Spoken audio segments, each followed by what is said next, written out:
So, Kara, let's just start. Tell us a little bit about the second district of Nebraska. This, and we should say, this is, we've been doing a series of interviews with candidates who are running in the Democratic primary, who are running against Democratic incumbents. In this situation, to the extent that there is an incumbent, I guess, on some level, you're the incumbent. This is you ran last time to take on a Republican sitting congressperson. You came incredibly close, and we'll get more into some of the reasons I've heard that the challenges that you faced in this district. But first, let's just start with you telling us a little bit about the second district in Nebraska. Sure. Well, so the second district encompasses Omaha and the county that Omaha's in, which is Douglas County, and a little bit of the county to the south of us, which was gerrymandered in 2010 and unfortunately is less of a Democratic stronghold than it should be. So I ran in 2018. I actually won Douglas County, but lost Sarpy County, the part of the Sarpy County that's in the second district. And you say when you say you ran, that was in the general election. Correct. Yes. So we had a primary last year, and part of the reason why we got a lot of attention is because I beat a former incumbent Democrat.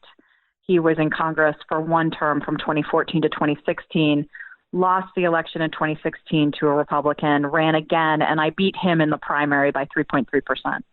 I mean, you were, I think, objectively speaking, one of the most reported on primary candidates at the time because of that dynamic, and because you are running I don't know how to best to characterize it, but a completely full-throated, full-on to the left campaign in terms of your support of various issues.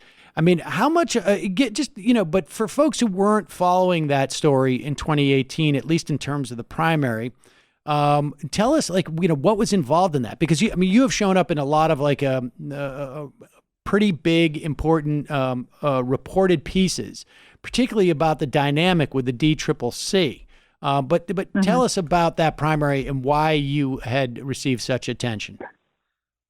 Right. Well, I figured it's just because I'm such a phenomenal candidate, and that's why I've been getting so much attention. But sure, there are all those other reasons, too. So basically what happened was, the DCCC supported and backed my primary opponent in 2018 because he had been an incumbent, and we were not necessarily then predicted to win. And once we did win, and my task, I've always been looking to unseat the Republican incumbent. I wasn't intending on having a primary opponent. I had actually reached out to the former congressperson who told me he probably wasn't going to be running again, but he changed his mind and decided to run. But when we beat him, it made national headlines because the DCCC hadn't supported me. They had supported him. They put him on their red to blue list. And so I think it was a little bit of a shock to the nation that somebody who, for all intents and purposes, had come out of nowhere, beat this former incumbent Democrat. And just tell us about this, and I want to talk about the general election. Then we'll talk more about the issues that you support and what you're looking at for this primary. But in terms of the partisan index, as they call it, how democratic is the second district? Because and I ask this, it's obviously relevant in terms of the general, but it's also relevant in terms of the primary because of what we now know, at least from the data coming out of 2018, as to what it takes to win in certain types of districts. And so what can you tell us about the sort of the political makeup of the second district? Well, we are pretty split when it comes to Democrat versus Republican. I think what's interesting about the district is we are quarter registered independents. And we, this area, I think when people, outside of Nebraska, think of Nebraska, they think of rural areas. This district is 98% urban. We're 12% African American, 10% Latino. We have a large refugee population, actually the largest South Sudanese refugee population outside of South Sudan. So it's an interesting, diverse district. And I think the conventional wisdom had been, and maybe even still is, that you have to be a conservative Democrat to win, which, we only have evidence that a conservative Democrat could win by that one case of somebody winning in 2014 but losing in 2016. So the person that I ran against in the primary, or technically ran against me, was a blue dog Democrat, somebody that was considered more conservative.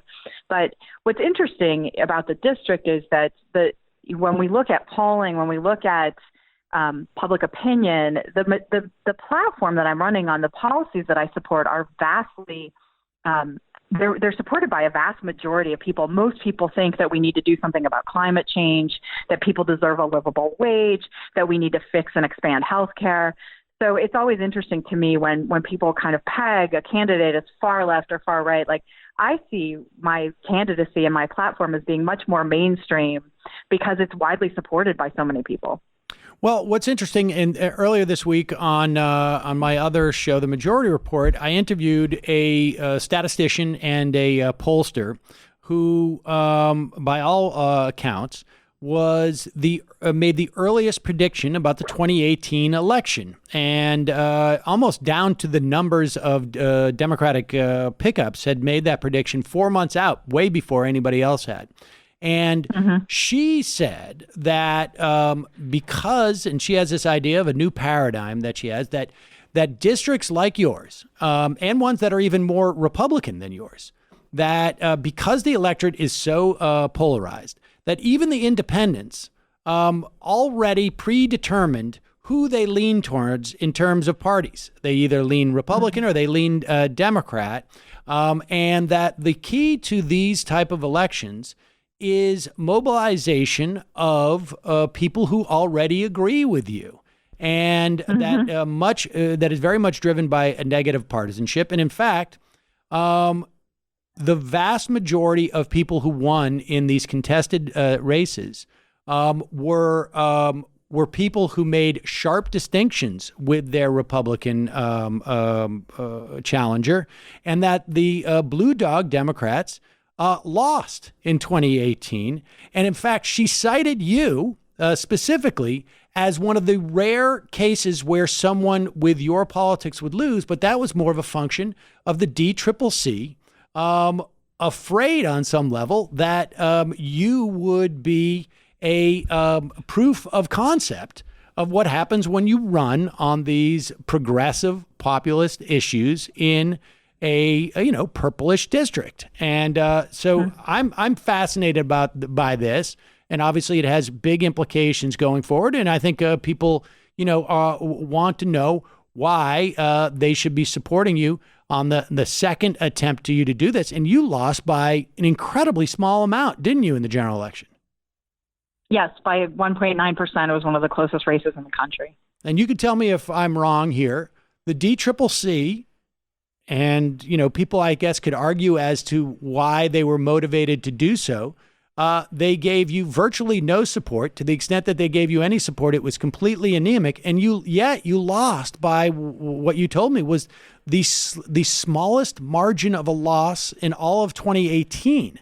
And one can only imagine, had they supported you significantly or even remotely, how big your margin of victory would have been in that instance.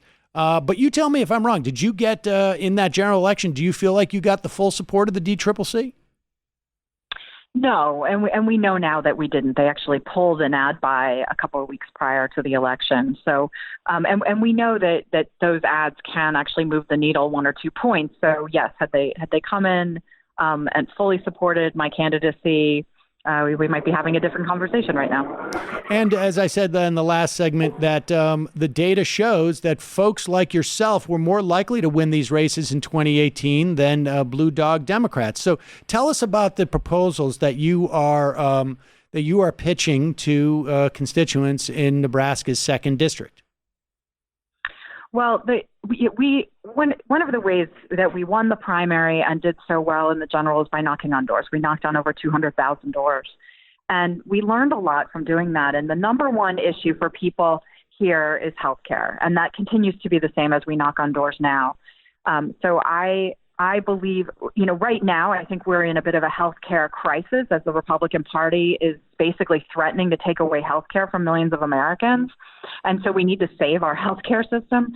But I have supported expanding healthcare so that everybody in the United States has coverage. I decided to run because of my mother's own prescription drug costs.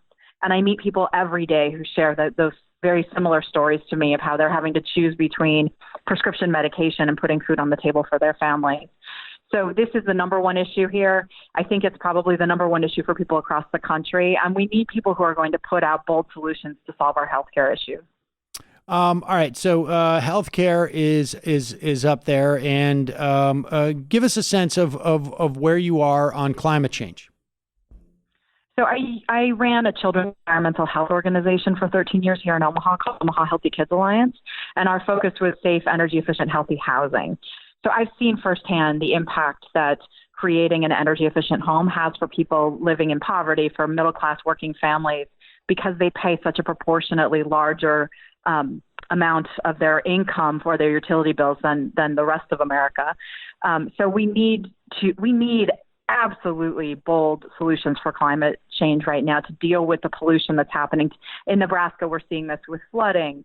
And just the devastation that's occurring around the world, which then impacts things like immigration, which impacts things like our economy. So for me, this is one of those issues where, I think climate change is the number one moral issue facing our kids. We're leaving this issue for them to clean up, and it's time for policymakers to stand up and take bold action because we don't have time. We know that we don't have time to wait on this. So where are you on something like the Green New Deal? I support. I mean, look. So the Green New Deal has become, the Republicans have been able to twist and turn this around and say ridiculous stuff like candidates who support this support banning airplanes or meat, which is just silly. But I think the fact that we have a bold idea out there, and it's not a formal policy, it's a plan. But I think there's a lot of stuff in there that makes so much sense for moving the country forward and actually getting us to a place where we can say that we are having a positive impact on climate change instead of contributing to the further deterioration of our planet. And what are other issues that you're finding that folks in the second district are interested in? For us here, jobs and the economy are important. So while we keep hearing that the economy is doing so well and unemployment is so low, that is true for a percentage of people. But there are a number of people here who are still working 2 or 3 jobs, who don't have access to high quality, high paying jobs. Transportation is an issue here. So making sure that we're participating in an economy that continues to grow for everybody, not just for people who are already well off. I think that's a major issue. And the reality is right now, corruption in politics comes up a lot. It comes up at the doors. It comes up when I meet people on the streets because they're worried about the way that it, just the stuff that's happening in the White House. And it's fascinating to me that what we'll hear people say is like, oh, well, politicians have always been corrupt, so what Trump is doing is nothing new. But to me, he is decimating our democracy. He's decimating our global standing. And I'm concerned about the future of what we are allowing a president to get away with. We need politicians who are refusing corporate PAC money like myself because we have to get money out of politics. There are steps that we need to take to make sure that we have a functioning republic and that our democracy and our elections are not interfered with by foreign entities. So there is a lot of stuff to work with under that corruption umbrella, but we need candidates who are actually going to stand up and say what's happening right now is just not okay in the United States of America. Well, tell me about your perspective on impeachment. I mean, it's quite possible that by the time, if you do get through the primary and you head into the general election, you will be facing an incumbent, a Republican incumbent, who has voted to not hold Donald Trump accountable. Give me your perspective on that. Yeah, and not just not hold him accountable. I mean, he endorsed, my opponent endorsed Trump out of the gate and stands with him, votes with him 97% of the time, and basically has signed a pledge saying he won't disagree with him. So he will never support impeachment of this president. And after reading the Mueller report, I supported impeachment then because from reading it, it seemed like we had clear evidence the president had committed impeachable offenses. And now we clearly see this happening, that you can't let a president get away with inviting foreign governments to interfere in our election, no matter what. This is like the foundation of our democracy. And if we let this president get away with this, then what are we saying to future presidents? What are we saying to future candidates that we're tolerating something that is so unthinkable? And I think we've almost become numb to this. Like every day something else comes out, and it just doesn't even seem like that big of a deal anymore. I actually had a high school student say to me, well, do you just support impeachment because you don't think any of the Democratic candidates who are running for president are qualified to beat him? And I said, this to me is not about removing President Trump from office. This is about saving America. Right. All right. So we just have about 30 seconds or more. What are you looking for folks right now in your fight? You're in this primary. You have a couple other challenges, I think about 3. I don't think that any of them you could really say are to the left of where you're at in that respect. What are you looking for in terms of support from folks who are listening to this interview? Right. Well, I mean, in the primary, we are the clear front runner based on our fundraising numbers, based on our poll, which we actually just got back that has me far outperforming them. But more importantly, we just have a lot of enthusiasm and support from people within the district. People are excited that I'm running again. And in terms of support, we always need volunteers. We need people to follow us on social media, on Twitter, Instagram, Facebook. And obviously, as all candidates right now need, is financial donations. So my website's eastmanforcongress.com. Easy to find, very Googleable, but welcome any help from anyone, anywhere, as long as our values align and you're not a corporate PAC. All right. Well, we don't have too many corporate PACs listening to the show these days. Kara Eastman, thanks so much for your time today. I really appreciate it, and good luck.